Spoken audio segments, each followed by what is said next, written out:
The Knights of Columbus helping the people of storm-ravaged Florida. It's been almost a month since Hurricane Ian made landfall, and just as people start to forget, that's when the caring Knights step up.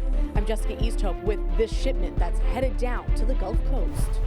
And 2 people killed in a school shooting in St. Louis. Why authorities say it could have been much worse. Also, Pope Francis at the Colosseum praying for worldwide peace. Plus, the man who loves both bicycling and his dogs so much that he takes them along for his rides. I'm Christine Persichetti. Current News starts right now.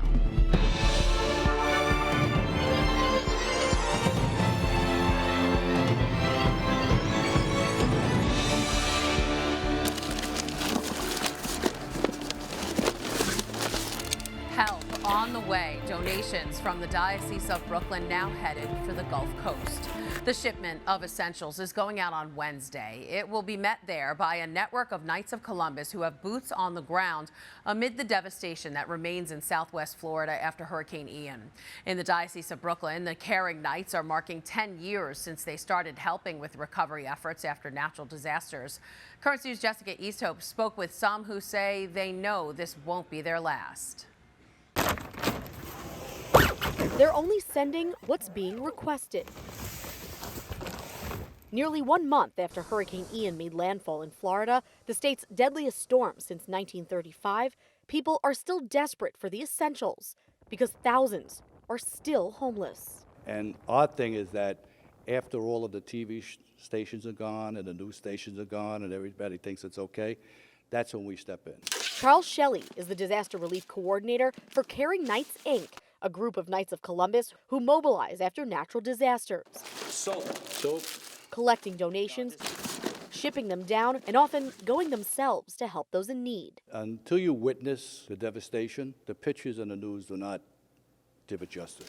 That giving really was the catalyst of Caring Knights. And we built a network. It's still going. We tapped into one of the great resources of our churches. In Lee County, which includes Cape Coral and Fort Myers, and took a direct hit from the Category 4 storm, nearly 500 people are still living in emergency shelters. More than 5,000 residential properties were destroyed there, and more than 13,000 suffered major damage. Damage from the storm could reach $80 billion. After every natural disaster, the Knights are reminded of the first one that brought them together almost 10 years ago to the day. Where we started is where we still are. We started here at St. Finbar's because it was the hub for Coney Island and for the Rockaways, which was devastated by Sandy. The Knights have seen firsthand how long recovery from a powerful storm can take, and they remember who was there when they needed it. That's the reason why we do this, to help those that helped us, to give back. Pay it forward. The shipment of essentials is enough for at least 50 families. It will travel by trucking from the Diocese of Brooklyn and be received by Knights of Columbus in Bradenton, Florida, at Saints Cosmas and Damien Parish. In Bath Beach, Jessica Easthope, Currents News. Florida's early crop damage estimate from Hurricane Ian could be $1.8 billion. The state's Department of Agriculture says total losses for citrus producers alone could reach $675 million. Florida officials say the monster storm caused extensive damage to citrus trees, forestry, and infrastructure.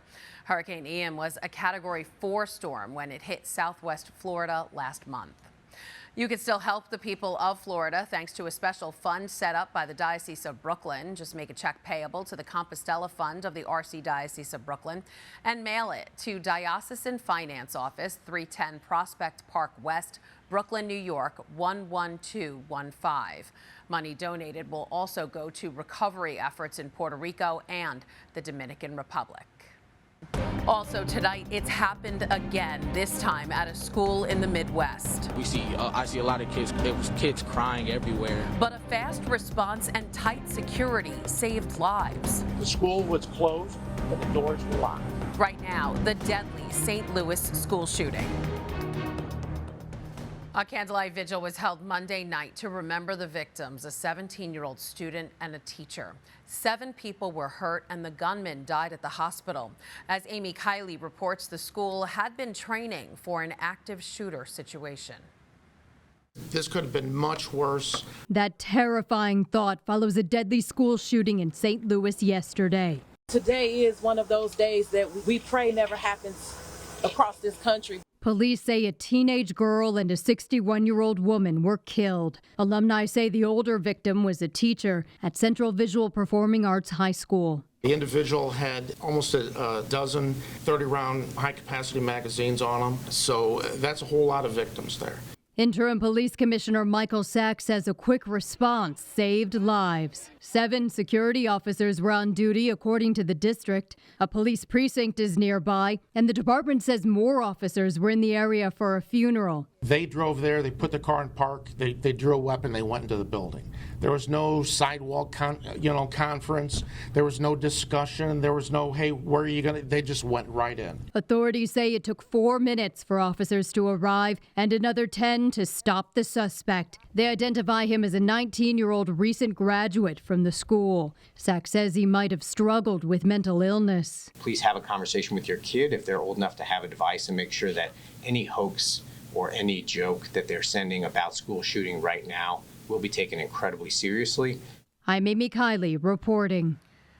Shortly after the shooting, St. Louis Archbishop Mitchell Rosansky reached out to all those affected and the community as a whole, saying in a statement, "It is a sad irony that this tragedy comes the day before the multi-denominational vigil to save children's lives and Interfaith Gun Safety Initiative launch.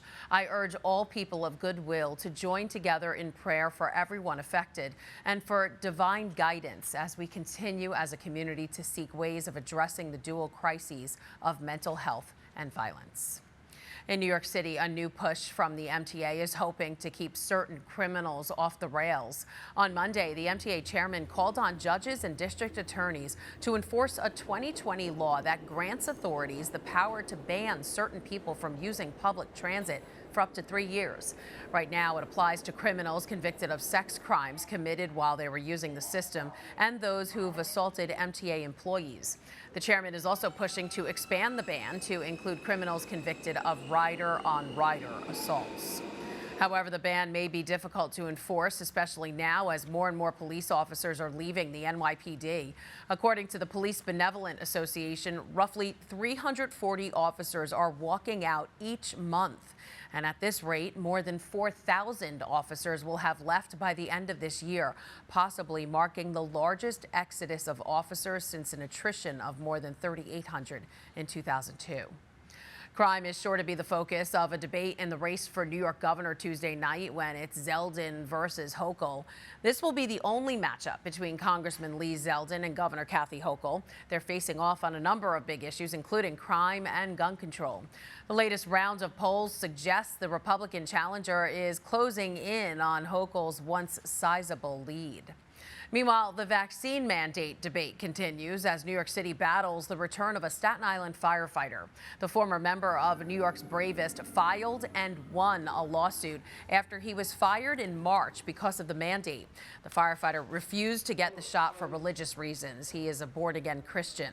On Monday, the FDNY filed an appeal of the ruling. The spokesperson from the city's law department says the FDNY's decision was rational and lawful. A warning tonight from health officials to brace for what they're calling a tripledemic. They say there's a risk of surging COVID cases, the flu, and RSV. As Bruce Leshan reports, it's already hit some schools and could overwhelm hospitals. The RSV was probably the scariest experience we've had as parents. The Whelan-Slayton family in southern Maryland has already been walloped. And little August has only been in daycare for 2 months. His first week of daycare, he came home sick on Friday of week 1, and turned out he had RSV, which ended up becoming RSV and the flu, and also an ear infection. And, you know, it just sort of spreads like wildfire. And every other week, we're sort of wondering, how do people do this? At Stafford High School in Virginia, 1,000 students, half the student body, fell ill with flu-like gastrointestinal symptoms.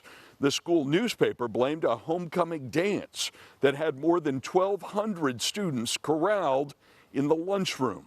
Innova hospitals have activated their emergency operations plan because of the strain from a surge of patients.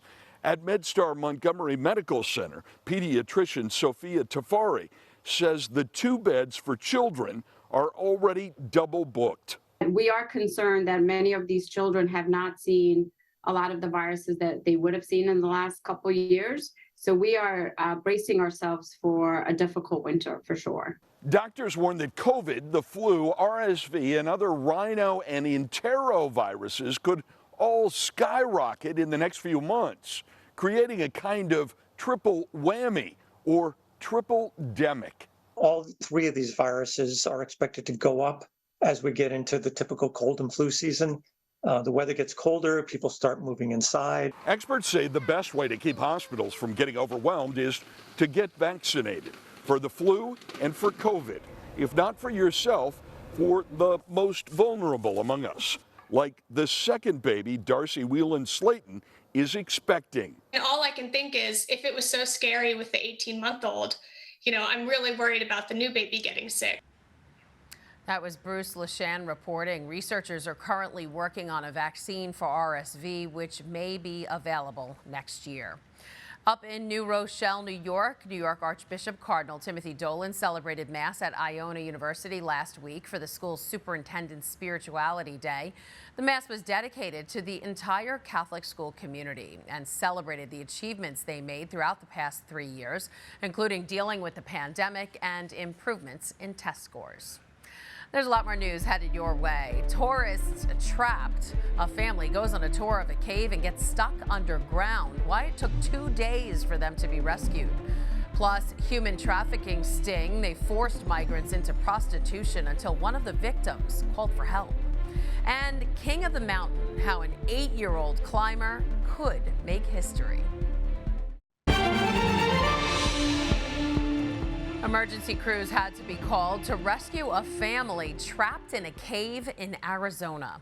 The family went on a tour at the Grand Canyon Caverns 200 feet below ground when the elevator malfunctioned. Now, you should know there is a restaurant and hotel in the caverns, so they weren't in serious danger, but they were stuck underground for 2 days. Stop. This is the moment Sherry Jimenez was finally pulled out of the Grand Canyon Caverns nearly 30 hours after she went down there. So professionally, so safe. The search and rescue team from Coconino County trying to comfort the family members on the way up, each taking about 25 minutes. You're kind of in a reclined position in a mesh seat, and I had gloves on, and there was a metal, probably 4 or 5 metal cables going down the middle of the shaft. This started out as a 45-minute tour for the family of 8 on Sunday afternoon, but they say things turned chaotic after the elevator they went down in broke. The family tells us staff urged them to walk up the 21 flights of stairs to get out, but the stairs are fire escape style, narrow and steep. There was no protection from anybody slipping and falling into the shaft of that elevator. The cavern has a suite at the bottom, an area the family was offered to stay in, which had water. But Sherry's daughter-in-law, Felicia, had her 2 babies with her. I ran out of diapers for both of them, and I ran out of formula. So we were like, you have to let somebody go. That's when Felicia's husband, Michael, went up and called for help after noticing nothing was being done on the elevator. Peach Springs Fire Department eventually came to the rescue. Right when he got down there, I said, immediately, I need to ask you this question. Did you get a call earlier, and did you guys say that you refused? And he was like, I've been working all day since this morning. For many, the stairs were not an option since they have various disabilities and health conditions. Before going on the tour, they said they made sure it was handicapped accessible. Should definitely be advanced by now. You have nothing for somebody in a wheelchair to get out. The family says they won't be going down into a cavern ever again, and they are planning to take legal action. A dump truck driver in Texas was arrested after a human smuggling attempt. Police say more than 60 illegal migrants were found concealed in the truck on Interstate 35 going towards San Antonio. It's unclear if the vehicle came across the border that way or if it was loaded up with people who had illegally crossed. The driver is in custody, and the migrants, all young males, were turned over to border officials. 8 women were saved after a human trafficking sting in Florida. The Hillsborough County Sheriff says the women were forced to work as strippers and prostitutes to pay off a $60,000 debt after being smuggled into the U.S. from Cuba. It wasn't until one of the women was able to call a human trafficking helpline that the authorities were notified. Last Thursday night, we followed 7 of the victims who were being escorted by one of their traffickers to the International Plaza, which is where undercover detectives made contact and facilitated their rescue. Detectives found the 8th woman in the house where they were being kept. 2 people were arrested. They're facing some 47 charges, including human trafficking. New York's Cardinal Timothy Dolan tweeted out his prayers for the church in Cuba on Monday. We better pray for the church in Cuba because it's not in the best of shape, as you would know, with the communist regime there. They don't really cotton to the church, although I have to say there might not be outright persecution, but there sure is kind of a dark spirit of harassment of the church in Cuba. So we need to give them our love and prayers.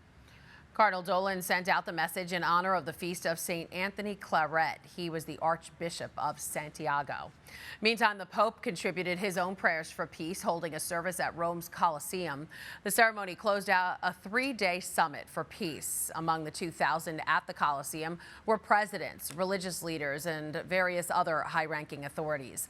At the end of the event, the religious leaders signed a document for peace, while attendees displayed banners for peace in several languages. The Catholic Church in Nicaragua has long criticized the country's government, some saying that their president, Daniel Ortega, is creating fear and disorder in the country. Now the United States has taken action against Nicaragua, placing sanctions on some of the country's most profitable industries in an attempt to hold Ortega's government accountable for its attacks on freedom of expression and assembly. Stefano Pozzebon reports. The Biden administration has announced on Monday sanctions against over 500 Nicaraguans linked to the government of Daniel Ortega, as well as the Nicaraguan General Directorate of Mines as a key asset provider to the government. Among the officials individually targeted is Reynaldo Cerna, a former head of security and a close confidant of Daniel Ortega, and allegedly responsible for widespread repression of dissent and even torture, according to the White House. But perhaps the most significant measure is the prohibition for U.S. citizens and entities to trade in the Nicaraguan mining sector. Gold mining is the top export for Nicaragua, worth more than $660 million in 2020, according to the World Bank. In a statement announcing the measure, the U.S. Treasury Undersecretary for Terrorism and Financial Intelligence, Brian Nelson, said that the new sanctions target the resources the Ortega's government uses to undermine democratic institutions in Nicaragua. The sanctions are the strongest action that the White House has taken under Biden since 2021, when Ortega won a controversial presidential election. In that election, all of his main opponents were either barred from running or sitting in jail, and the President Biden called that election a pantomime at the time. In recent months, instead, the government of Ortega has targeted members of the Catholic Church, widely regarded the only alternative to that of the government in Nicaragua. The relationship between the United States and Nicaragua has soured even further this year, as Nicaragua has become a vocal supporter of the Russian invasion of Ukraine. On October 12, Nicaragua was one of only 5 countries, and the only one in the Americas, to vote against a UN resolution condemning the annexation of parts of the Ukrainian territory into the Russian Federation. That was Stefano Pozzebon reporting. Nicaragua has attempted to silence the Catholic Church in the country. In this year alone, they've arrested a bishop and several other priests, shut down 10 Catholic television and radio stations, and outlawed the missionary order founded by Mother Teresa. The United Kingdom has a new prime minister, and already he's making history. 42-year-old Rishi Sunak was installed as Prime Minister by King Charles III Tuesday morning, taking over for Liz Truss, who lasted less than 2 months in the role. The Conservative leader of Indian descent is now Britain's first Prime Minister of color and is also the richest person to ever occupy the role. Together with his wife, the heiress of an international IT company, Sunak has a reported net worth of $837 million. Still to come on Currents News, he's climbing into the record books, a brave little boy reaching new heights to make history. And instead of walking the dog, an Alaska man likes to go biking with the dog. We'll show you the bike he built to do that. A little boy from Colorado is going on a big adventure in California. 8-year-old Sam Baker hopes to be the youngest person to climb to the summit of El Capitan. That's Yosemite National Park's iconic vertical rock formation. According to the park's website, it's 2.5 times as tall as the Empire State Building. Sam set out on Monday with his dad and 2 other expert climbers to make the trek. I'm most excited to climb with Daddy. It's going to be basically 4 days of hanging from your fingers or hanging from your anchors. Basically, there's very few ledges. And so, we're going to have to bring up porta ledges, which are like nylon cots that you hang on the side of the wall. And it's just a big adventure, a big family adventure. Oh, and by the way, adventure just so happens to be Sam's middle name. Besides climbing with his dad, Sam says he's most excited about eating lasagna in a hammock hanging thousands of feet in the air. No, thank you. Here's something else scary for you. We've all seen them scurrying around through alleyways and across subway platforms, but the resourceful rat may now have something to offer. A Belgian nonprofit has been training the rodents to save lives, fitting them with tiny high-tech cameras and using them to help emergency crews search for survivors in the rubble of disaster zones. But these aren't your typical New York City rats. They are African giant pouched rats, which have a longer lifespan in captivity than the common brown rat. I can't even look at that video. And from rats to a much cuter animal, dogs. A man in Alaska loves to go for bike rides, but not by himself. He likes bringing his pooches along for a doggy joyride. Dave Allgood takes a look at how he does it.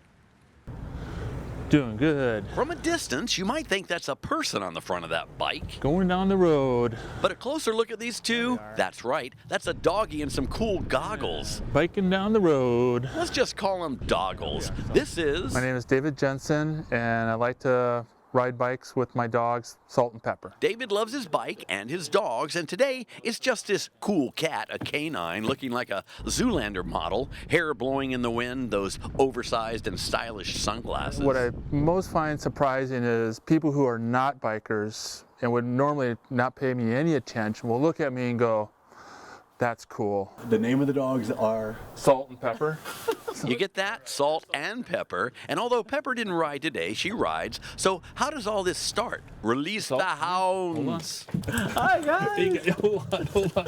You're going to knock the camera over. So excited, goggly grunts. Salt is happy. But before he loads in, he's got to goggle up. And Salt will jump in, and they just sit there. It's not like they're trying to get out or get away from anything. It's just why would he when he's got a perfectly good human to pedal him around? Dave does have a day job at Providence, Alaska Medical Center, so this was all about multitasking. The two loves I like to do. I like to bike and I like to play with my dogs and have fun. So like all good things, the ride has to end just for today for this easy rider. Paparazzi dog. Paparazzi.